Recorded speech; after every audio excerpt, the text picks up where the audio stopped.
The sky over Symphon Prime was a gilded cage of sound. Dr. Elara Voss pressed her forehead against the viewport of the diplomatic shuttle, watching as the planet's stratosphere shimmered with harmonic resonance, visible waves of controlled vibration, like the strings of some colossal celestial instrument. The Imperium's capital was a world sculpted by sound, its spires not merely buildings but instruments, each one tuned to the precise frequencies that governed its society.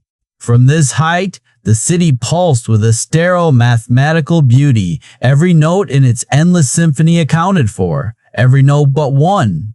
"Remember," murmured Ambassador Hale beside her, adjusting his cufflinks with nervous precision, "you're here to perform, not to provoke." Elara didn't turn. "I am a performer." "You're a theorist," Hale corrected, voice tight. "And thanks to your papers on dissonance as cultural weaponry, the Maestros think Earth sent them a curiosity.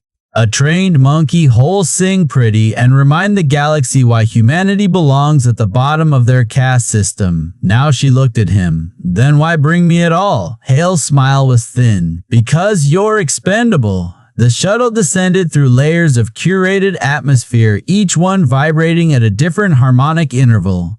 Elara's teeth ached. The Imperium's control was so absolute that even the air was composed, every molecule vibrating in submission to the Maestro's will. The grand hall of the Convergence was a cavern of gold and glass, its vaulted ceiling designed to amplify every whisper into a chorus. Alien delegates clustered in their designated sections, their bodies marked by the subtle orals implants that denoted their caste. The Maestros themselves lounged on floating daisies, their elongated opalescent forms humming faintly with telepathic resonance. They had no mouths, only smooth, featureless faces that pulsed in time with their thoughts. Music, for them, was not art, it was law. High Maestro Xerix dominated the center dais, his six-fingered hands conducting the ambient harmonics with idle flicks. "Ah!" His voice vibrated directly into Elara's skull, bypassing her ears. "The human! We've studied your species, attempts at sonic organization." A ripple of amusement passed through the Maestros. "Tell me, do you still rely on wooden boxes to generate vibration?" Elara kept her spine straight. "We call them violins." "How quaint." Xerix's cranial ridges shimmered with condescension. "You will perform for us a simple piece, one of your operas. Let us see if your primitive noises can conform to true harmony." A hush fell as a crystalline podium rose from the floor. The Imperium's version of a stage, a prison of perfect acoustics designed to expose every flaw. Elara stepped forward, then she saw them. At the edges of the hall, half hidden in sonic dampening collars, were the Discordants, the Imperium's underclass. Their bodies were stunted, their oral implants cracked or missing entirely. They were the ones who couldn't produce the correct frequencies, the ones whose voices had been deemed unclean. And their eyes were locked onto her with something she hadn't seen in years. Hale shoved a data crystal into her hand. "Stick to the approved composition," he hissed. Elara curled her fingers around it. Then, deliberately, she let it drop. The shatter of crystal against the floor was the first unscripted sound the hall had heard in centuries. Xerix's body stiffened. "You will comply." Elara inhaled, and she sang.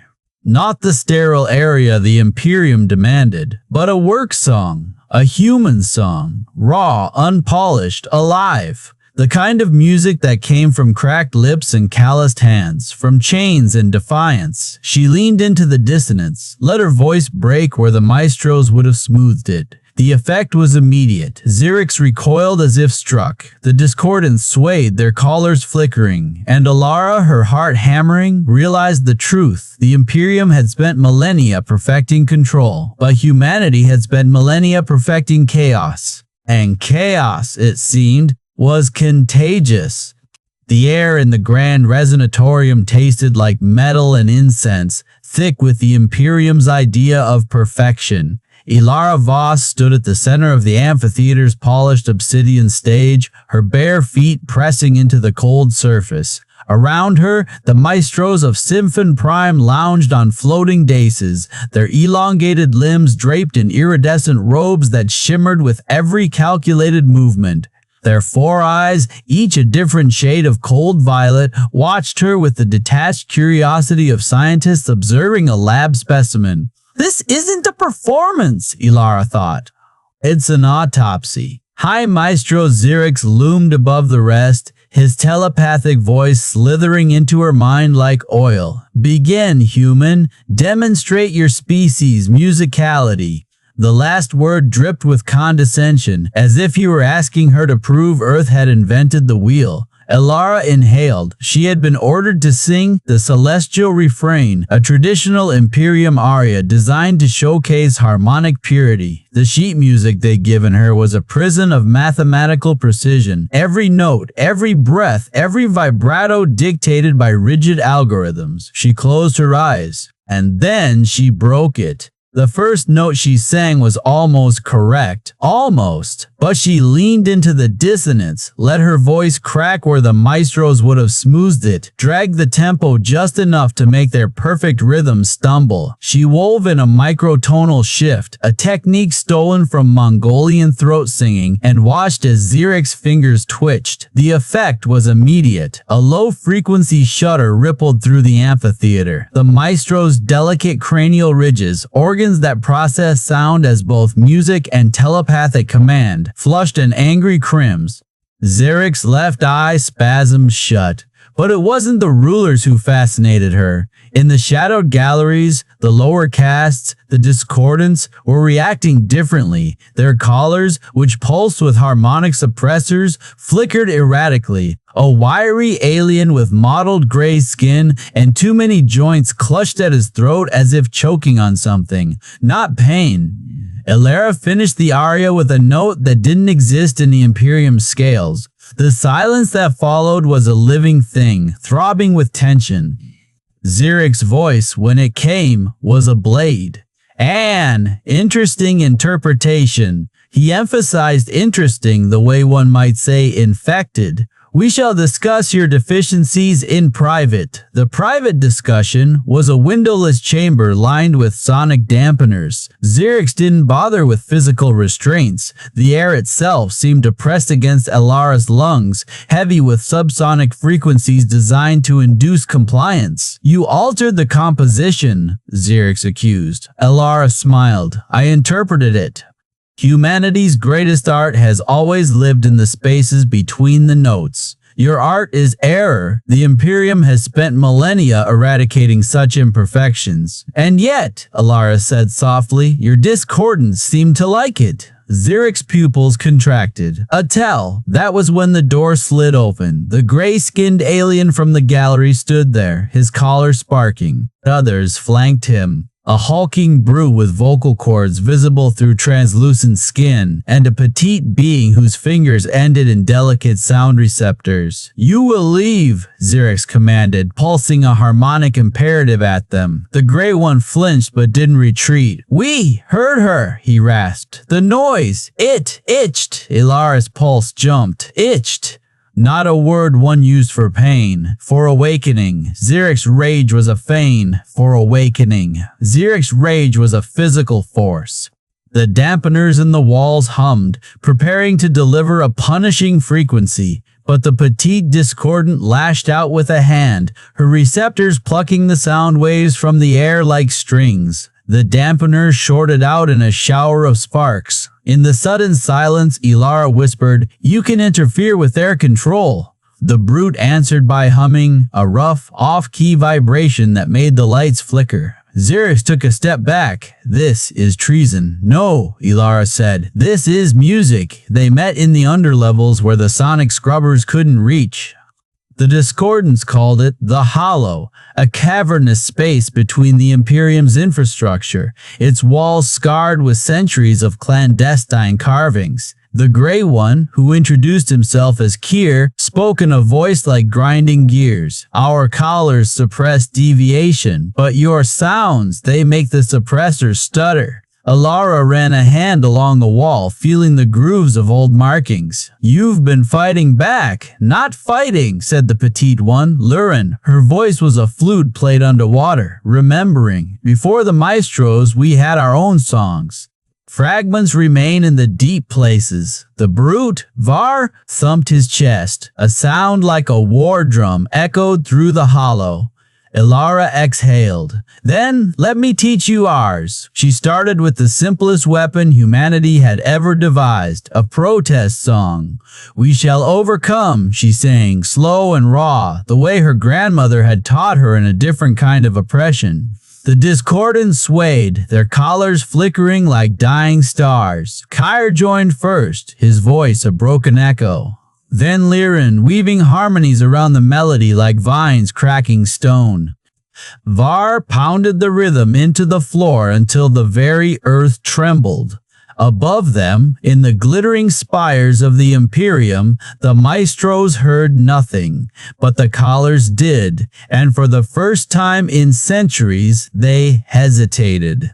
The collars hesitated. Elara Voss watched the flicker of rebellion dance across the discordants' throats like lightning trapped in glass. Kyr's voice, raw and untrained, had been the first to crack the silence. Then Lirin's harmonies, serpentine and defiant, coiled around the melody. And Var, had turned rhythm into a weapon, his fists hammering the chamber floor until the polished obsidian shivered like a living thing.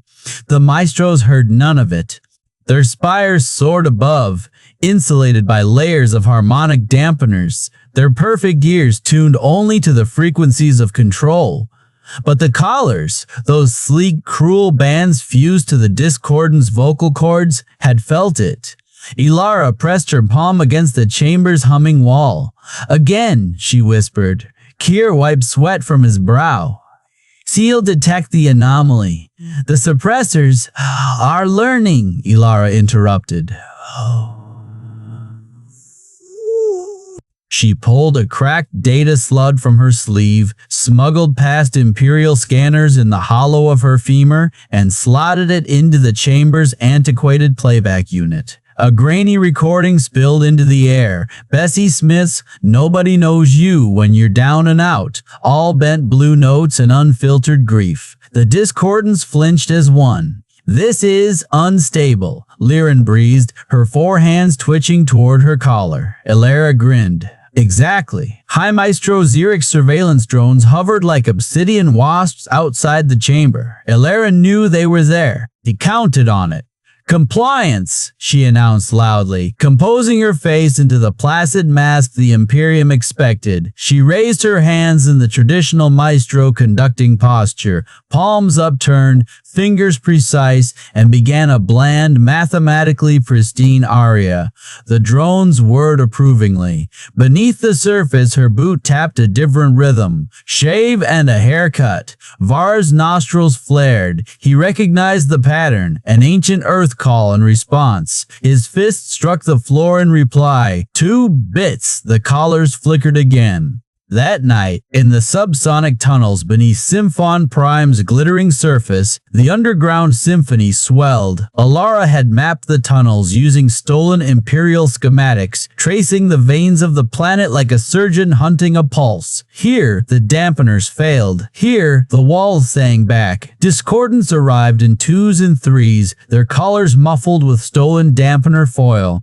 They brought instruments scavenged from Imperial waste, a fractured zither, a half-melted brass horn, a drum stretched with the skin of a long-extinct beast. "Play wrong," Elara instructed, tossing a bundle of frayed wires and piezoelectric scraps onto the floor. "Play broken." Kyr plucked a zither string, tuned a quarter-step sharp. The sound hit the chamber like a knife. Lirin answered with a cluster of notes that clashed gloriously, deliberately. Var dragged a shard of metal across the drumhead, producing a screech that made the group shudder, not in pain, but in recognition. It sounded like home. Elara closed her eyes and let the dissonance wrap around her. She thought of her last night on Earth, standing in the ruins of the Berlin Philharmonic after the Imperium's cultural assessment had deemed it aesthetically redundant. Shed salvaged one thing from the rubble, a single page of sheet music from Shostakovich's Leningrad Symphony, the ink smeared with ash. Now, she unfolded it. "This," she said, "is a bomb." Zirich's claws clicked against his throne's armrests. "Report," he demanded. The drone operator, a lesser maestro whose collar was only slightly looser than the discordance, flinched. "The human's compositions are compliant, high maestro, flawless harmonic alignment." Zirich's crest flared. "Then why do my teeth ache?" On the screen, Elara's latest performance played, a technically impeccable rendition of an imperial hymn. But if one listened between the notes, there, a microtone, a hesitation, a destro organ beast. Zirix rose, his robes hissing like a nest of snakes.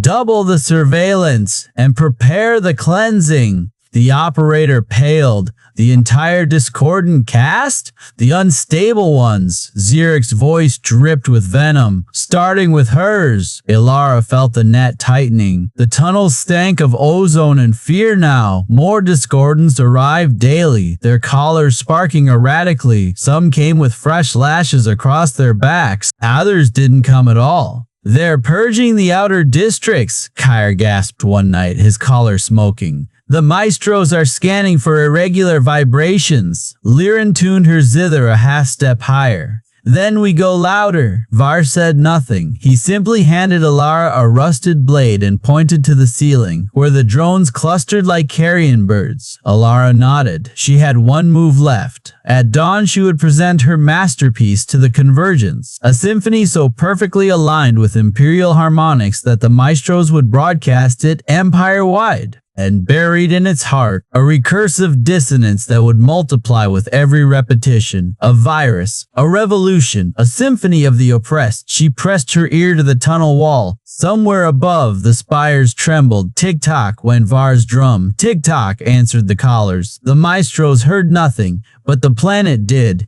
The grand chamber of Symphon Prime hummed with anticipation, its walls vibrating in time with the Imperium's heartbeat. The air was thick with the scent of ionized metal and the cloying sweetness of maestro pheromones, a perfume of dominance. High above, the spires pulsed with light, their crystalline facets refracting the Convergence's final performance into 1,000 obedient colors. Elara Voss stood at the center of it all, her fingers trembling against the podium, not from fear, from ferocity. The orchestra before her was a pitiful sight, discordants in their tattered gray tunics, their collars glowing faintly as the maestro's suppressors kept them in line. Their instruments, sleek in silver, were designed to produce only the Imperium's approved frequencies, but Elara had spent weeks rewiring their neural pathways with smuggled human music, teaching them to feel the chaos between the notes. "Remember," she had whispered to them in the tunnels beneath the chamber. "Let it unravel them." Now, as High Maestro Zirix raised a taloned hand to signal the beginning of the performance, Elara met the eyes of the first violinist, a gaunt alien named VR, whose drumming had once been the metronome of rebellion. His answering blink was barely perceptible. The first notes were deceptively sweet, a lullaby of compliance. The maestros leaned back in their floating thrones, their four eyes half-lidded with satisfaction.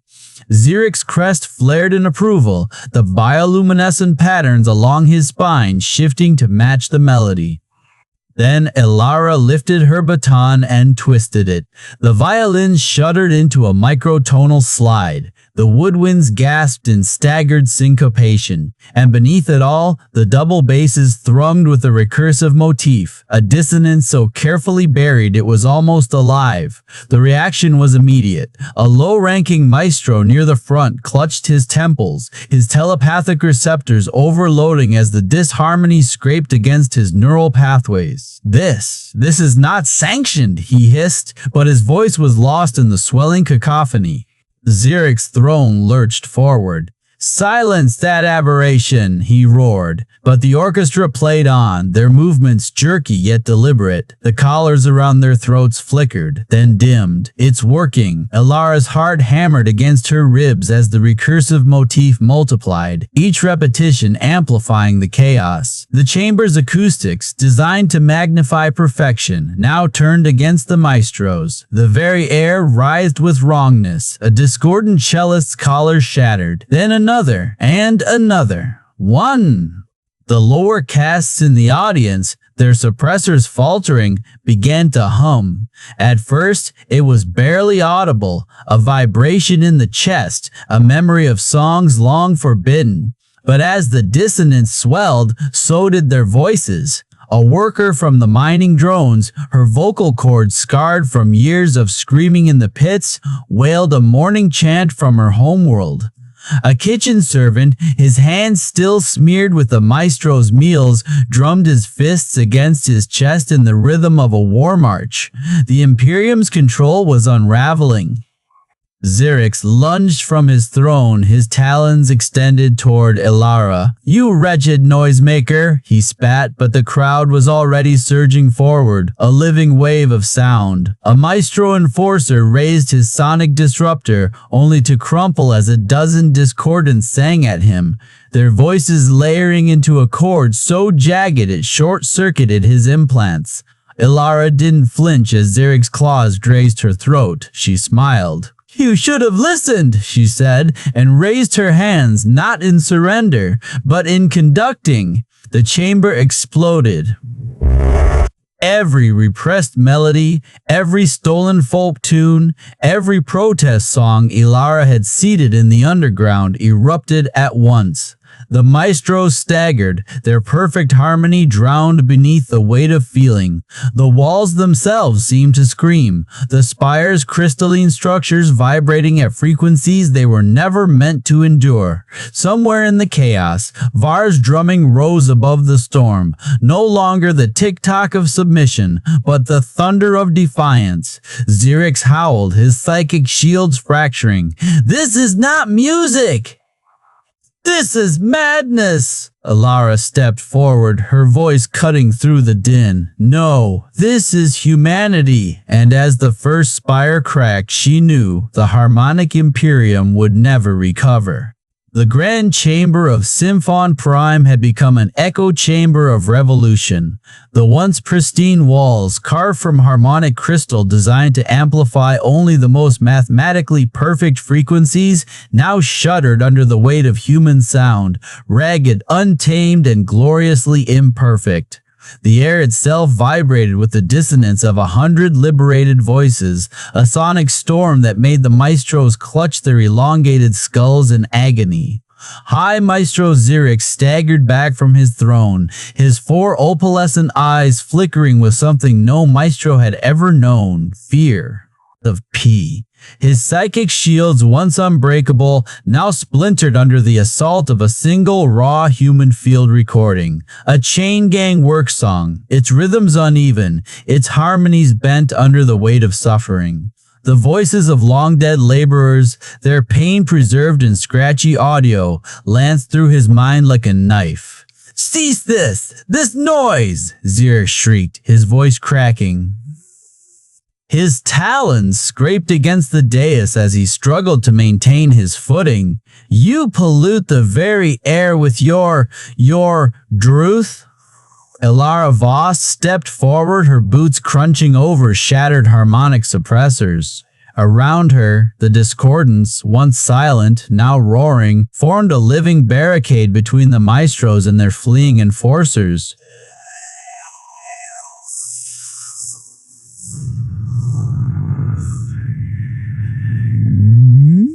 "We built our survival on feeling." Xerix lunged, his telepathic scream meant to paralyze, but the sound died in his throat as a single discordant, a spindly alien named Var, slammed their drum into the maestro's chest. The impact resonated through the chamber, a crack that mirrored the fracturing of the Imperium itself. The word wasn't shouted, it wasn't sung, it was spoken low and firm by a human diplomat named Elias Carter, who until now had been lurking at the edges of the chaos.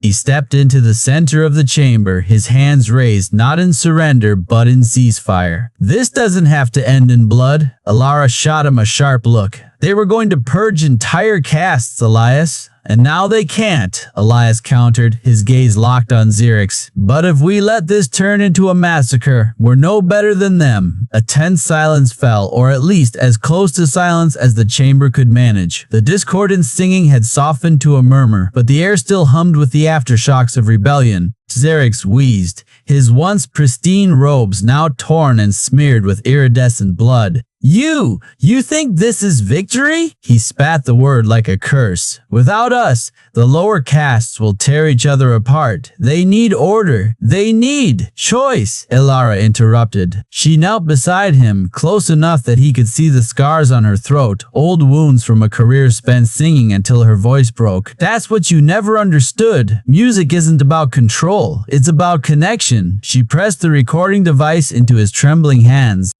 The work song still played, its chorus rising. For the first time in his millennia-long reign, Xerix flinched. The voices weren't just sound. They were memory. They were pain. And for a single, shattering moment, the High Maestro of the Harmonic Imperium felt it. His psychic shields collapsed entirely. A gasp rippled through the chamber as the other maestros clutched their heads, their own defenses crumbling in sympathetic resonance. The neural conditioning that had held the Empire together for centuries was unraveling, not through force, but through empathy. Elias seized the moment. "The Imperium is finished," he announced, his voice carrying. "But that doesn't mean its people have to be. We can help you build something new, something free." The discordants hesitated. Then, one by one, they lowered their instruments. Elara stood, her knees shaking from exhaustion, and offered Xerix a hand. "Your choice, Maestro. Do we keep fighting, or do we listen?" The chamber held its breath. Outside, the first of Symphon Prime's crystalline spires finally gave way, its collapse echoing like the last note of a dying song. Xerix closed his eyes and surrendered. The silence that followed Xerix's surrender was the most deafening sound Elara had ever heard. The chamber, once a hallowed hall of perfect acoustics, now lay in ruins, its crystalline walls cracked, its resonance dampeners shattered. The air smelled of ozone and something else, something raw and human. Sweat, adrenaline, the metallic tang of blood. Outside, the distant wails of a crumbling empire echoed through Symphon Prime's fractured skyline. Xerix's mandibles trembled as he opened his eyes. The High Maestro, who had once conducted entire civilizations like an orchestra, now stood before Elara with the posture of a broken instrument. His voice, when it came, was barely a whisper. "What have you done?" Elara wiped the blood from her split lip and smiled. "We played a different song." In the days that followed, the Harmonic Imperium unraveled like a symphony without a conductor. The Maestros, stripped of their telepathic dominance, retreated to their spires, their once impeccable harmonies now discordant and frayed. The lower castes, discordance, resonance, even the silent drudges, emerged from the shadows, their voices hoarse from centuries of suppression. They sang in the streets, their melodies clashing, merging, evolving. A galactic cacophony of liberation. Elara, though exhausted, refused to rest. She moved through the chaos like a composer through a half-finished score, mediating disputes, drafting treaties, and, most importantly, teaching. In the ruins of the Grand Convergence Hall, she gathered a coalition of former enemies, discordant musicians, human diplomats, even a handful of maestros who had begun to question their own supremacy. Among them was Four, the first maestro to lower his weapon during the uprising, his once pristine carapace now scuffed with the grime of revolution. "This is unsustainable." Four admitted, watching a group of newly freed resonants beat out a frenzied rhythm on the remnants of a suppression drone. Without order, we will descend into anarchy. Then we build a new order, Elara said. She pulled a cracked data slate from her pocket and projected a flickering hologram, a draft of the first interstellar constitution founded not on harmonic perfection, but on dissonance. The right to be imperfect, she declared, the freedom to create without rules, the understanding that conflict, musical, political, emotional, is not a weakness, but a necessity. Hope, a young discordant with violet-tipped antennae, tilted her head. You want us to celebrate our differences? I want you to amplify them, Elara corrected. The signing ceremony was held in what remained of the Convergence Hall. Elara had insisted on it. Symbolism matters, she told the delegates as they picked their way through the debris. This is where they tried to silence us. Now, it's where we prove we won't be silenced again. When the final clause was ratified, a guarantee of artistic sovereignty for all species, the room erupted not in applause, but in music. A resonant hummed a mourning chant for the lost. A human diplomat belted out a folk song from the Appalachian Mountains.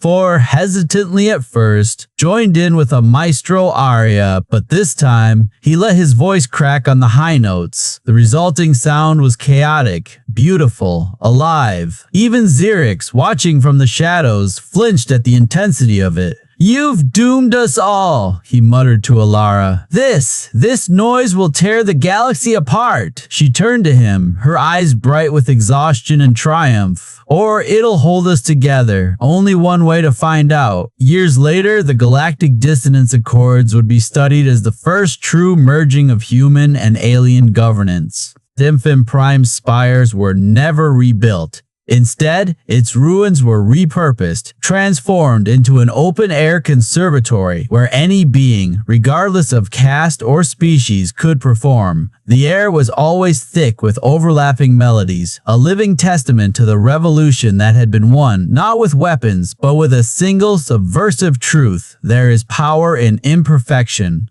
Elara, now a reluctant icon, rarely performed herself. But sometimes, on quiet nights, she could be found sitting at the edge of the broken spire, listening to the distant echoes of a galaxy learning to sing in a new key. And if her voice joined the chorus now and then, rough, unpolished, gloriously human, well, that was the point, wasn't it?